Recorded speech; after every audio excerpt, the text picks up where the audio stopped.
नमस्कार मित्रांनो, E20 म्हणजे काय? सुरुवातीला आपण सांगितलं होतं ना की तुमच्या 100 रुपयाच्या पेट्रोलमध्ये 20 रुपयाचं काहीतरी वेगळं मिसळलेलं असतं. हेच ते इथेनॉल असतं. या नवीन पेट्रोलला E20 असे नाव पडलेलं आहे. इथे ई म्हणजे काय तर ई म्हणजे इथेनॉल आणि 20 म्हणजे 20%. म्हणजेच 1 लिटर इथेनॉल पेट्रोलमध्ये साधारणतः 800 मिली पेट्रोल आणि 200 मिली इथेनॉल असं असतं. इथेनॉल म्हणजे एक प्रकारचं अल्कोहोल आहे. तो ऊस, मका आणि इतर धान्यांपासून तयार केला जातो.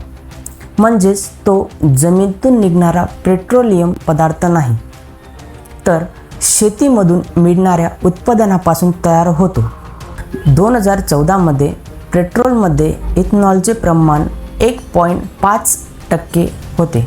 त्यानंतर ते वाढून 5% करण्यात आलं होतं. मग नंतर ते 10% करण्यात आलं आणि डिसेंबर 2025 मध्ये ते थेट 20% करण्यात आलं होतं.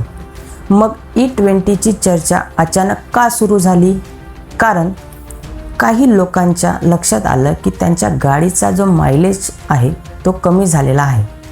पण जर तुम्हाला वाटत असेल की E20मुळे काहीतरी समस्या निर्माण होत आहे तर थांबा, कारण पुढे आणखी एक मिशन येण्याची चर्चा सुरू झालेली आहे. ती म्हणजेच E30.